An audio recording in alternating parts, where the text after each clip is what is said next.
right, so I don't have a title for my talk today. If you have a title after I give it, send it to that daily online sangha@gmail.com. I'd appreciate it.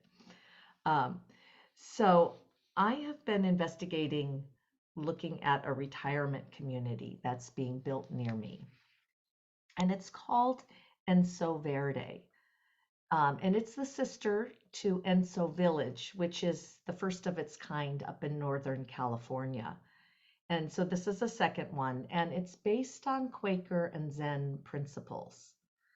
So Enso in the Zen tradition is a calligraphy of a circle, all in one stroke. And it's really meant to symbolize a circle of togetherness. And the value of Zen Buddhist teachings, our meditation practice, Buddhist teachings. So that's going to be a big part of the retirement community, as well as the Quaker values. And they have an acronym for their values: SPICES, simplicity, peace, integrity, community, equality, and stewardship.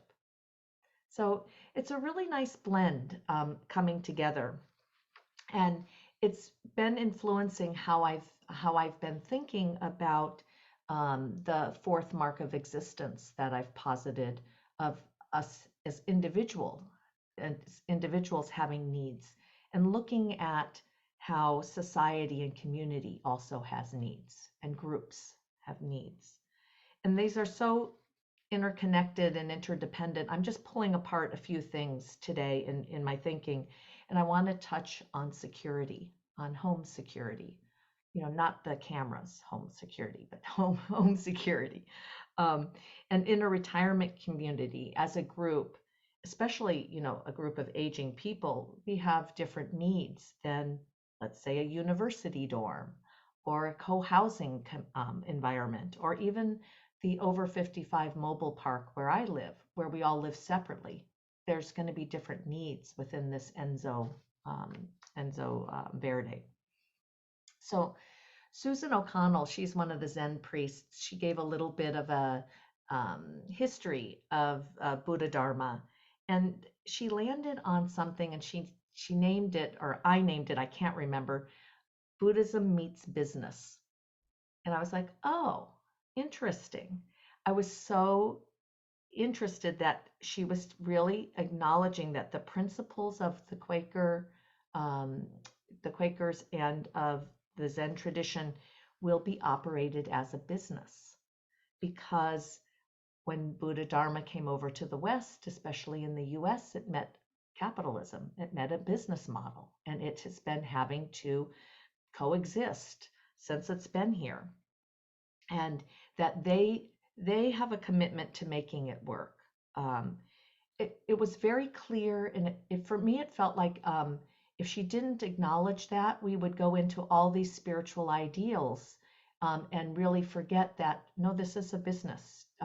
This is going to have to make money. There's no large donors that are helping fund Enso Verde.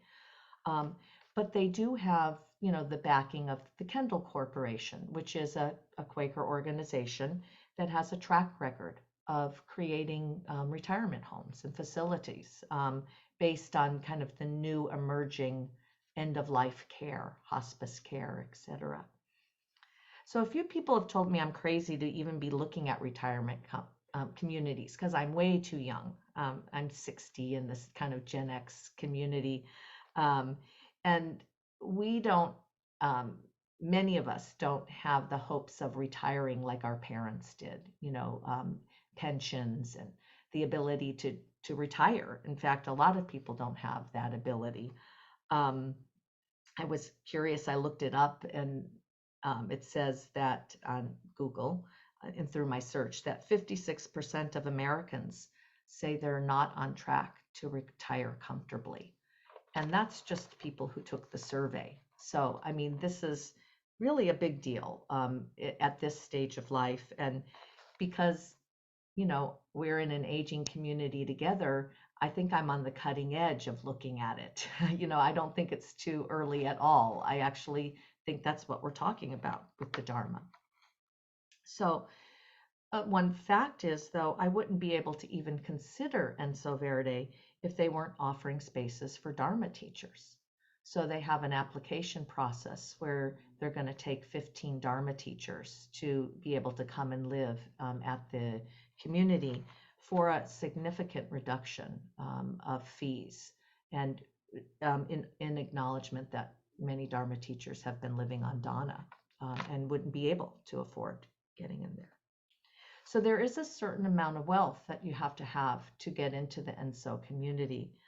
And it made me think of the income inequality that we live with within a capitalistic society. And that my values have always leaned more towards socialism. And I really value the socialist endeavors, the socialism that has been able to happen within the capitalistic society, such as Social Security, Medicare. We have child labor laws. We have libraries. We have national parks. We have a network of roads that we're committed to upkeep and make communication between the states available. But socialism, in its ideal form, it takes quite a bit of education, quite a bit of awareness and mindfulness to enact.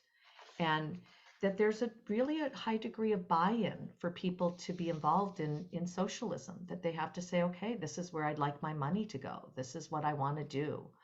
And I mean, I would consider it a development. It's not something that everybody is interested in. And even in Marxist theory, socialism is the progress before communism. It actually has to be that a society can agree on social principles before they could even go into something that would be more communal or communistic, where there would be an elimination of economic class structure. So I've lived in Santa Monica for 30 years. I don't now. I moved out during the pandemic. And all of that time it was rent control. And it was really the only reason I could afford to live in Santa Monica. And on our building, our landlord put the hammer and sickle, the communist sign, and called us Soviet Santa Monica. He was obviously not in favor of the rent control system. But that, again, is another form of socialism, I think, that I've been able to be the beneficiary of. But rent control ended. Things changed. The pandemic happened. A lot of us were displaced. I was one of the fortunate people that could find a place to live in California, where housing is, really very difficult to find. And a lot of the social systems weren't able to hold the amount of people that need care.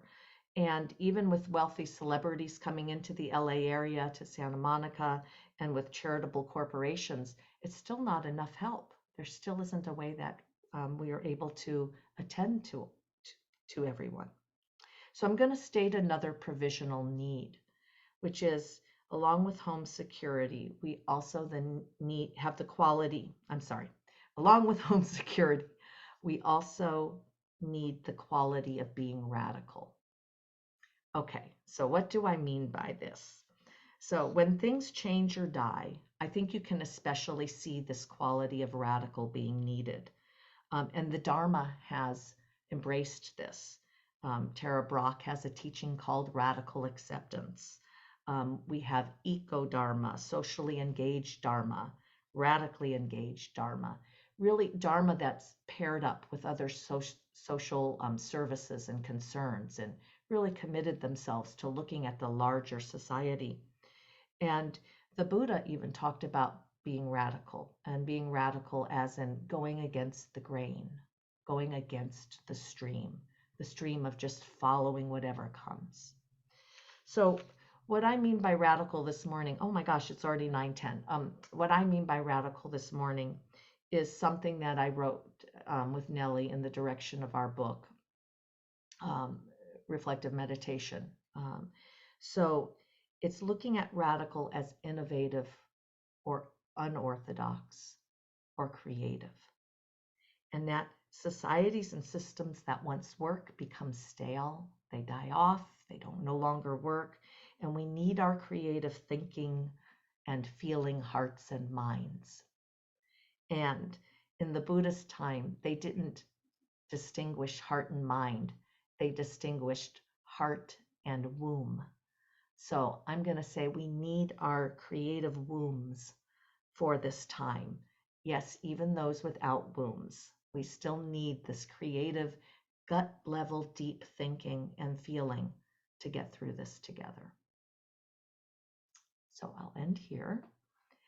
And I'd like to do the sit for 20 minutes today.